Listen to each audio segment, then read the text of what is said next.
हरे कृष्ण। तो श्रीमद् भगवद गीता चैप्टर 8। हाँ। हाँ। गौर कथा इतनी वंडरफुल है, पता भी नहीं चली।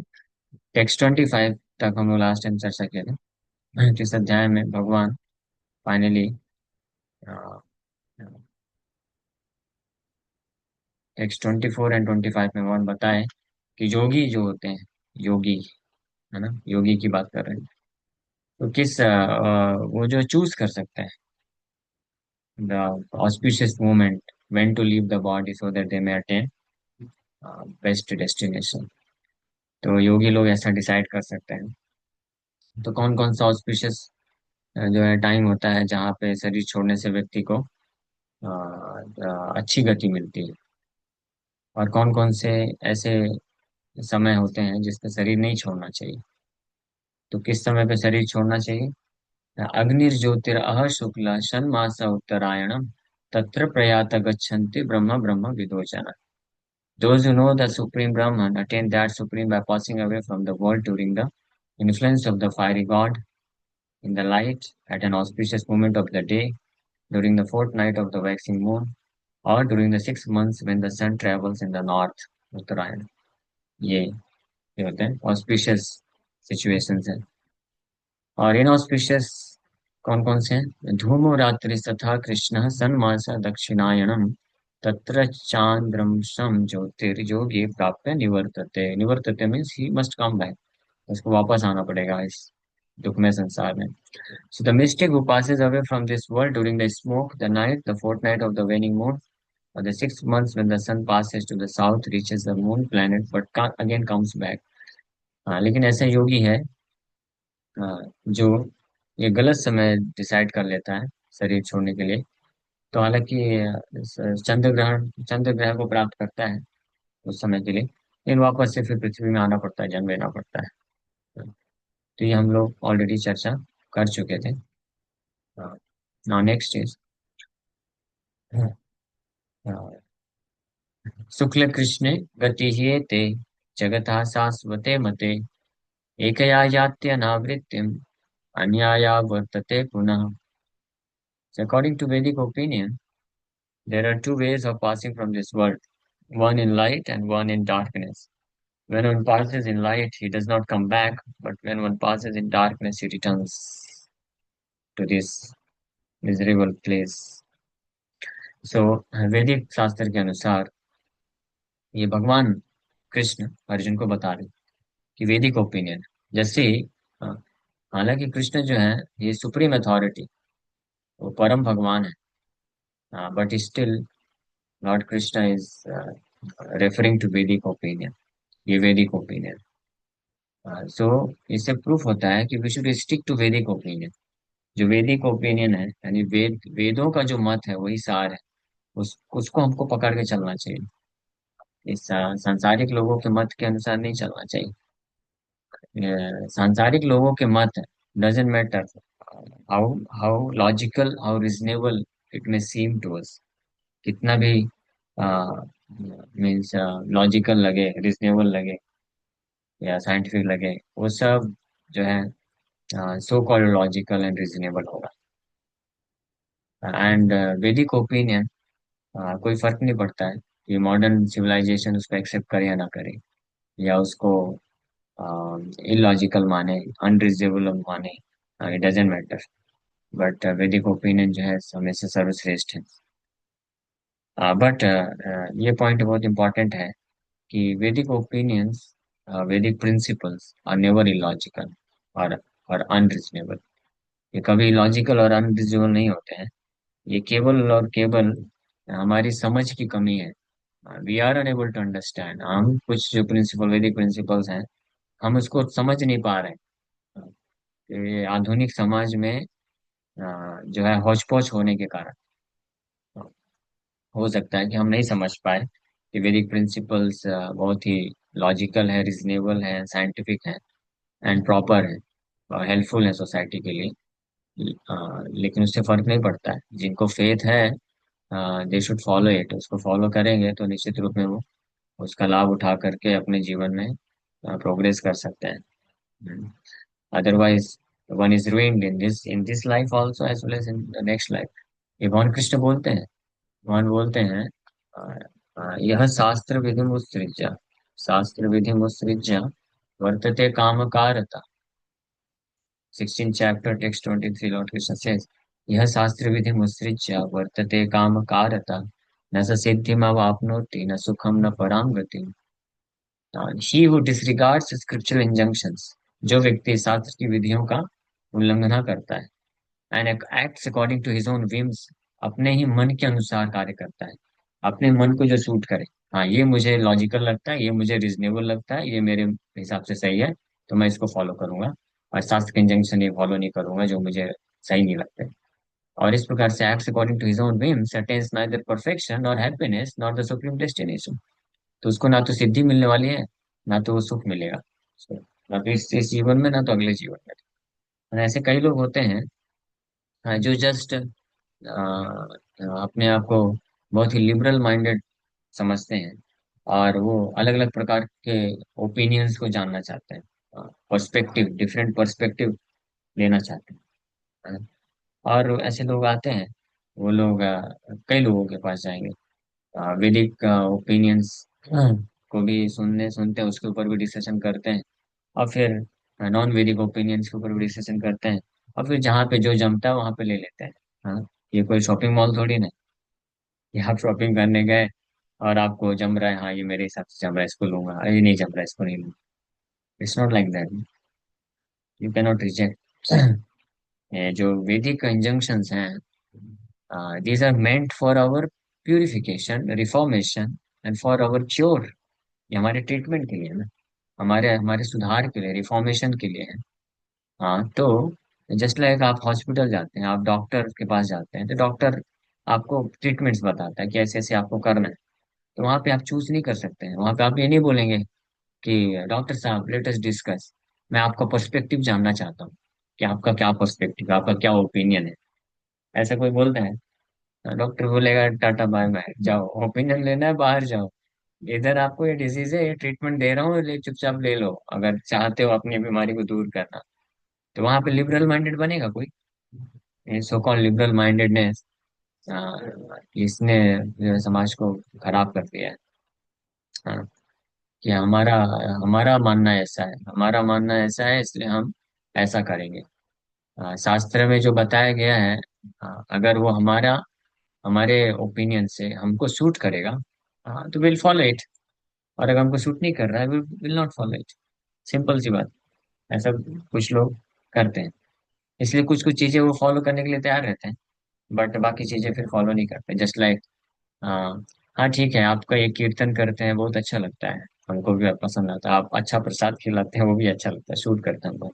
लेकिन आप जब ये बोलते हैं कि ये 4 नियम पालन करो, no meat eating, no gambling, no intoxication, no illicit sex, that doesn't suit us, हमको सूट नहीं करता है, ये हमारे कल्चर में फिट नहीं बैठता है, we don't like this narrow mindedness. ऐसे लोग बोलते हैं, ऐसे लोग, आप अगर बोलोगे so called advance modern civilise लोग जो हैं, वो इस प्रकार से बोलते हैं अपने, यानी घूम फिर के पॉइंट वहीं पे आता है कि जो चीज आपके सेंस ग्रेटिफिकेशन के लिए फेवरेबल है, you are ready to accept it, but something which is not favourable for your sense gratification, so you don't accept it, so this is not good. इसको शास्त्र में बताया गया है, अर्ध कुकुट न्याय। अर्ध कुकुट न्याय मीन्स, कुकुट मतलब मुर्गी होता है, सो मुर्गी के आगे वाले हिस्से से खिलाना पड़ता है, और पीछे से अंडा मिलता है। तो एक व्यक्ति सोचा कि अरे आगे से खिलाना पड़ता है, बहुत खर्चा होता है, ये मुझे नहीं चाहिए, आगे वाला हिस्सा, पीछे वाला अच्छा है, उसमें से अंडे मिलते हैं बस।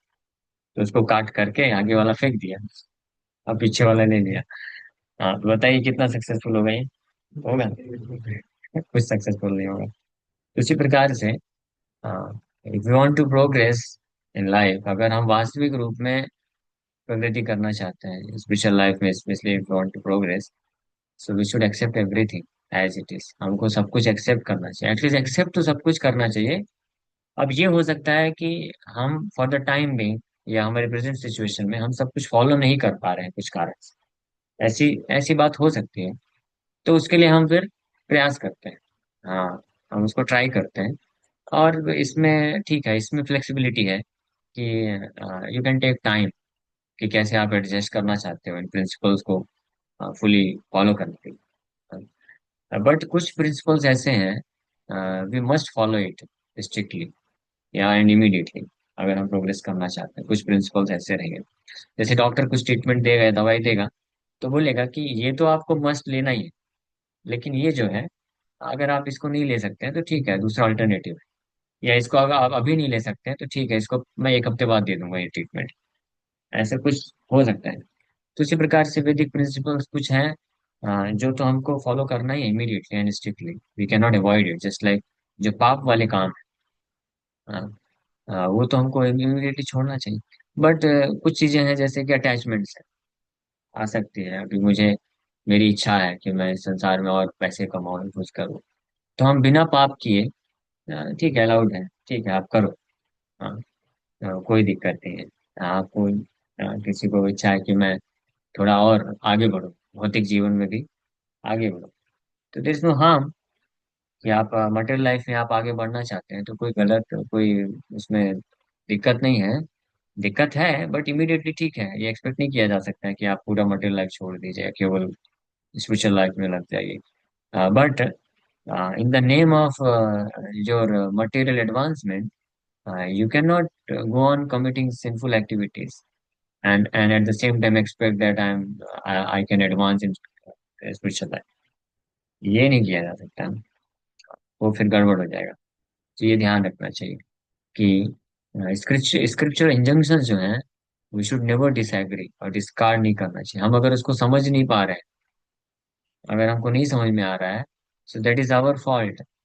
ये हमारा मिस्टेक है कि हम अभी समझ नहीं पा रहे हैं। क्योंकि शास्त्र के जो सिद्धांत हैं, कुछ तो बहुत क्लियर होते हैं, सिंपल होते हैं, लेकिन कुछ होते हैं जो धीरे धीरे प्रैक्टिस करने से रिवील होते हैं या समझ में आते हैं। जितनी मात्रा में हमारा जो हृदय है पाप से मुक्त होता है, उतनी मात्रा में हम स्क्रिप्चुरल इंजंक्शंस को, प्रिंसिपल्स को समझ पाते हैं और उसको एक्सेप्ट कर पाते हैं। जैसे कोई व्यक्ति होता है जो ये चार नियम तोड़ता है, पाप करता है अनेकों प्रकार के, तो उसको इमीडिएटली वो कन्विंस नहीं हो पाता है कि पाप क्यों है। जैसे जो बहुत नॉनवेज खाता है, हाँ, तो वो कई बार वो लोग कन्विंस नहीं होते हैं कि इसमें पाप क्या है। उनको कितना भी समझाओ घूम फिर करके, फिर वो अलग अलग उनका मन जो है लॉजिक देता रहता है कि नहीं नहीं नहीं, ये जो, हाँ, हालांकि उनके जो सो कॉल्ड लॉजिक है ये सभी लॉजिकल है, अनरीजनेबल, लेकिन फिर भी वो इमीडिएटली एक्सेप्ट नहीं करते हैं। हाँ, बट वही व्यक्ति अगर जब करना चालू करता है, साधु संग करता है और धैर्य से सुनता जाता है, थोड़ा विनम्रता की जरूरत होती है। One has to become a little humble, then he may be able to understand and accept. अगर कोई जो है तैयार नहीं है झुकने के लिए थोड़ा भी, और अपने पॉइंट ऑफ, अपने ओपिनियंस को बस लेके बैठा हुआ है, सो फिर कोई फायदा नहीं है इसको। उसको ब्रह्मा जी भी आके कन्विंस नहीं कर पाए।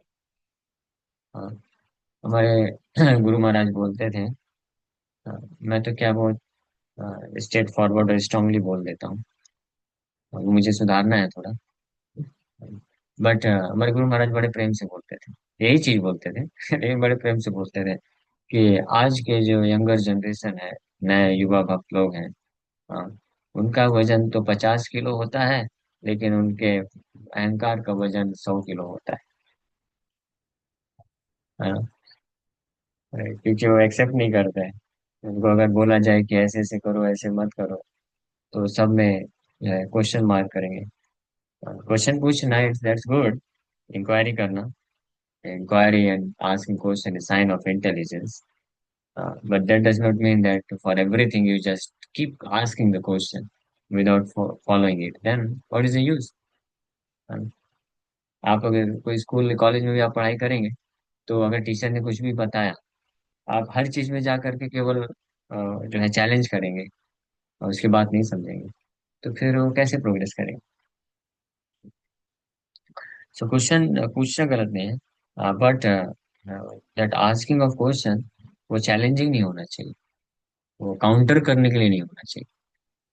जो इंक्वायरी बताई गई है शास्त्रों में कि इंक्वायरी, जिज्ञासा, so that is for the purpose of clearly understanding the principle, उसके लिए। लेकिन अगर कोई इंक्वायरी इसलिए करता है in order to prove his opinion, या उसके ओपिनियन है, उसके पॉइंट ऑफ व्यू को सही करने के लिए, साबित करने के लिए, देन सच इंक्वायरीज, इसको अब्सर्ड इंक्वायरीज बोलते हैं। ये हेल्प नहीं करती। इसलिए भगवान कृष्ण गीता में बोले, तद विधि परिपातेन परिप्रश्नेन सेवया, one should ask superior person with submission. जैसे लगा अर्जुन ने कैसे पूछा क्वेश्चन। अर्जुन ने सबसे पहले, अर्जुन कृष्ण को बोलते हैं कि मैं एक्सेप्ट करता हूँ आपने जो बोला है, but how can I understand it, मैं इसको कैसे समझूं।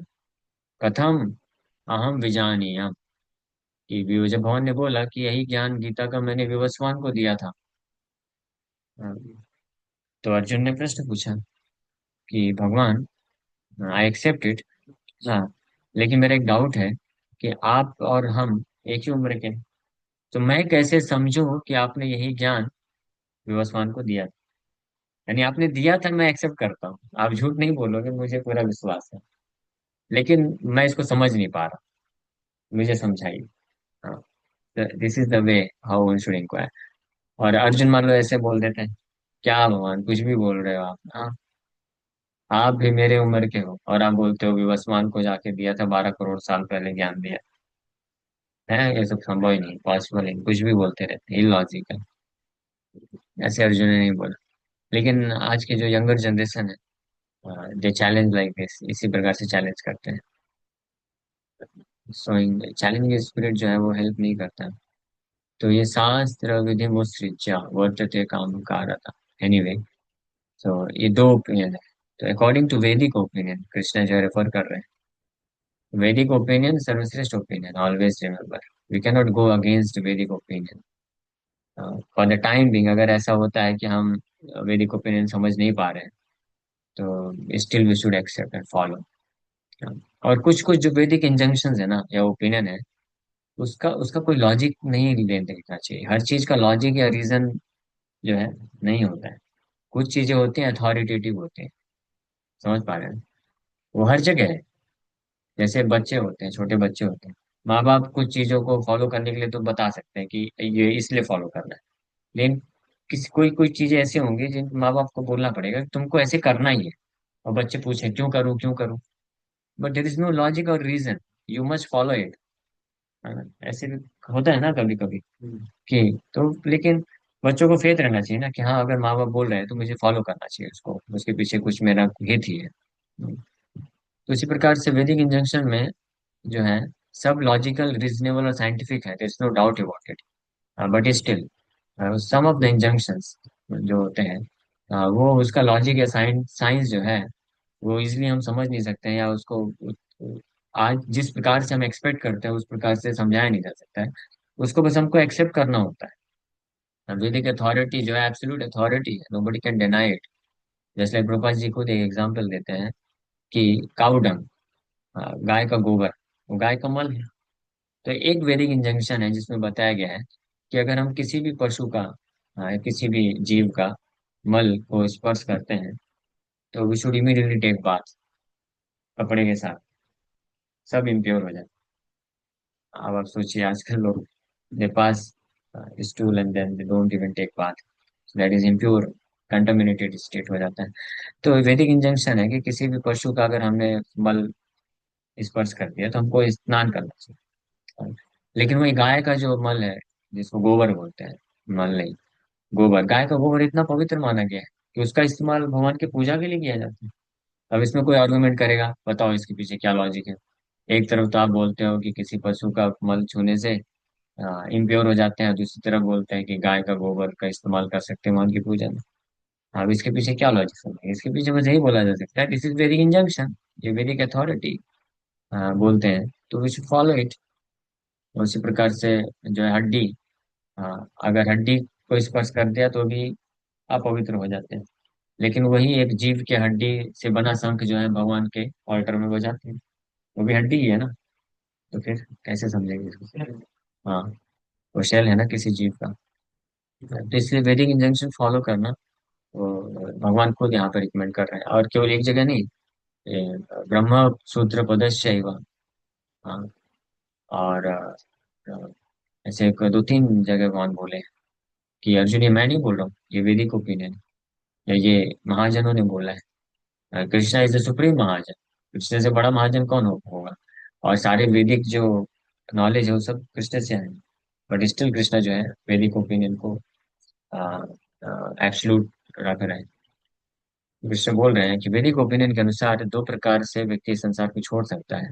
एक तो है इस प्रकाश की अवस्था में, और दूसरा है अंधकार की अवस्था में। जब कोई प्रकाश की अवस्था में शरीर छोड़ता है तो इस संसार में उसको वापस नहीं आना पड़ता है। लेकिन जब कोई अंधकार में शरीर छोड़ता है तो वो वापस से आता है। जिसका इसका अर्थ क्या है। प्रकाश मतलब ज्ञान की अवस्था में जब शरीर छोड़ता है, नहीं, वन नोज। ज्ञान, ज्ञान मीन्स वन नोज। और ज्ञान क्या है, परम ज्ञान है ये समझना कि हम नॉट दिस बॉडी, कि हम ये शरीर नहीं है। और हम कृष्ण के दास हैं। जीवन स्वरूप नित्य कृष्ण दास। तो जो ये इस ज्ञान में स्थित है, आध्यात्मिक ज्ञान में स्थित है, और इस अवस्था में शरीर छोड़ता है, so it does not come back. उसको वापस से नहीं आना पड़ता। लेकिन जो अंधकार में शरीर छोड़ता है, अपने आप को शरीर समझते हुए और भौतिक आसक्ति, मटेरियल अटैचमेंट मेंटेन करते हुए शरीर छोड़ता है, तो निश्चित रूप में उसको आना पड़ता है। हाँ, और एक और इंटरेस्टिंग चीज है कि जन्मना जायते शूद्र, by birth everyone is automatically in darkness. जन्म से हर कोई अंधकार में ही होता है। लेकिन संस्कारात भवे द्विजा, संस्कार के द्वारा वो द्विज बनता है। Means, इसलिए वैदिक इंजंक्शन बोलता है, असतो माँ सदगमय, तमसो माँ ज्योतिर्गमय। तमसा, सुना है ये? तमसो माँ ज्योतिर्गमय, असतो माँ सदगमय, मृत्युर्मा अमृतम गमय। आप इनसे कितने भक्तों ने सुना है ये ऐसे इंजंक्शंस स्टेटमेंट्स। तीनों से स्कूल कॉलेज में ऐसा कभी कभी बताया जाता है, बट अनफॉर्चुनेटली वो उसका मतलब नहीं बताते। हाँ। हाँ, कुछ और ही दूसरे तरीके से मतलब बता देते हैं। बट ये तमसो माँ ज्योतिर्गमय का अर्थ क्या है। तमस मतलब अंधकार। अंधकार मतलब अपने आप को शरीर समझना, अपने विषय में अज्ञानता रहना, उसको तमस बोला गया है। तो तमस में मत रहो। और तमसो माँ, माँ means do not remain in darkness. And ज्योतिर्गमय, come to light, means come to understanding that you are not this body. आप ये शरीर नहीं हो, इस ज्ञान पे आ जाओ। और फिर मृत्युर्मामृतम गमय। तो ये बताएंगे। ठीक है, समय हो गया, तात्पर्य पढ़ते तो विराम करते। The same description of departure and return to is quoted by Acharya Baldev Vidyabhushan from the Chandogya Upanishad. Those who are fruitive laborers and philosophical speculators from time immemorial are constantly going and coming. Actually, they do not attain ultimate salvation, for they do not surrender to Krishna. सो बलदेव विद्याभूषण आचार्य, वो भी छांदोग्य उपनिषद में coat करते हुए ये बताते हैं कि जो कर्म कांड होते हैं या जो ज्ञान कांडी होते हैं, तो वो अंधकार में रहने के कारण उनको बारंबार आना पड़ता है। वो अल्टीमेट लिबरेशन नहीं प्राप्त कर पाते हैं क्योंकि वो कृष्ण को समर्पण नहीं करते हैं। ठीक है। अब अगले श्लोक में, which is second last verse of this chapter, Krishna अभी तक तो ये बताया कि कैसे कोई योगी किस अवस्था में शरीर छोड़ने से वापस नहीं आता, किस अवस्था में शरीर छोड़ने से वापस आता है। अब इसके बाद भगवान बोल रहे हैं, ना एते श्रुति पार्थ जाना, योगी मुह्यति कश्चन तस्मात् सर्वेषु कालेषु योग युक्तो भव अर्जुन। लेकिन भगवान बोल रहे हैं ना एते, ये सब कोई मैटर नहीं करता। Although the devotees know these to pass, भक्त लोग को ये मालूम रहता है, but they are never bewildered, therefore be always fixed in devotion. वो कभी बिविल्डर नहीं होते हैं। इसका सुंदर तात्पर्य प्रभुपाद जी लिखे हैं, इसके ऊपर हम लोग कल चर्चा करेंगे। फिर आखिर से भगवान बोलते हैं, वेदेषु यज्ञेषु तपःसु चैव दानेषु यत् पुण्यं फलं प्रतिष्ठम् अत्येति तत्सर्वमिदं विदित्वा योगी परम स्थानमुपैति चाद्यम्। Okay, thank you very much. Hare Krishna. किसी का कोई प्रश्न है क्या? हरे कृष्ण।